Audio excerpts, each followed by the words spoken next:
So I often hear you talk about leading with the heart. Yes. So how would this help our business leaders today to give or to contribute or to overcome the idea of I have to do it all myself? Because typically managers, if you talk to managers and you talk to them about emotions or about heart, it's like talking to the devil. They don't want to know. They say, the business is rational, the business is analytics. Just give me a tool and I know how to do it. Now we come and tell them, listen, your tool is your heart. So what does it mean leading with heart? I used to work with the U.S. Marines, and the sergeants would say to the men, if we wanted you to have a wife, we would have issued you one with your helmet.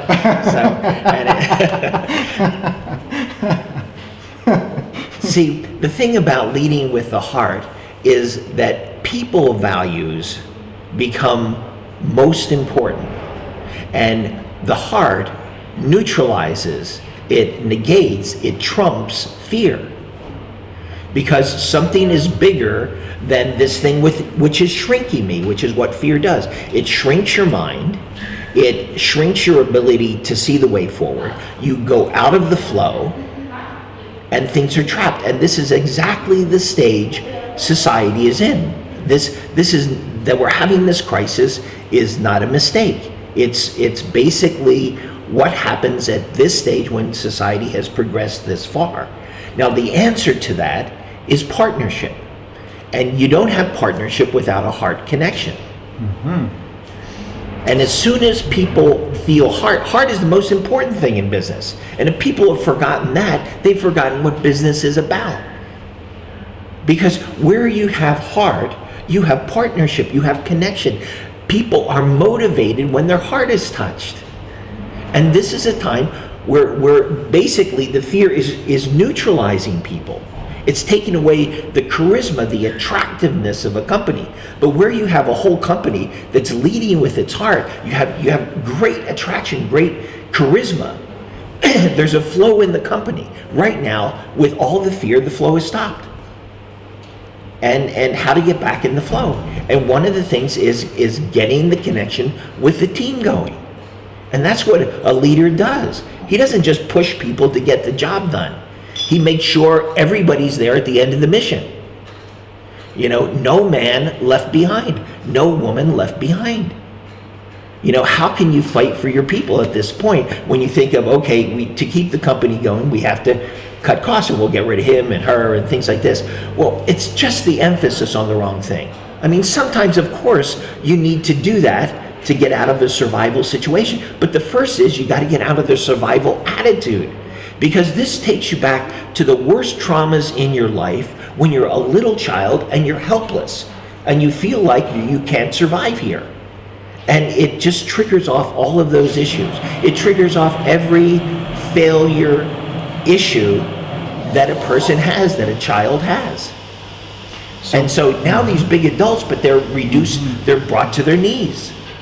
So do I understand you right, that you're saying if I'm a business leader, what it takes now is rather incorporate everyone in an attitude of partnership, but just in practical terms, if I'm a manager in the automotive industry, and you're from the US, you come from the US, yeah? Yes. GM, Ford, Chrysler, they're in a huge crisis. The German automotive crisis, it's a huge crisis. Everybody has got fears. So from a practical point of view, what would you recommend to the top executive of BMW? How can you be practical about leading with the heart, leading in partnership? Well, the first thing is to get out of your fear. What gets you out of fear? Many things do. Love gets you out of fear. Forgiveness gets you out of fear. Forgive yourself, forgive the collective situation, forgive the company.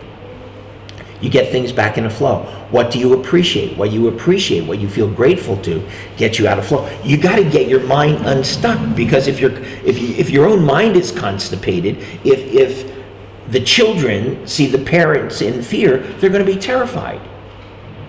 You know, and if your mind is free, then you're open for inspiration.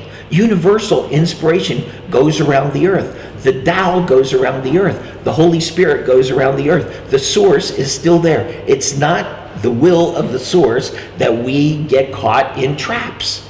That's not heaven's will for us. So if you have this trust in a higher power, then you know that there's a way out. And so why are you caught, you know, with your own fears? Get out of your fear first.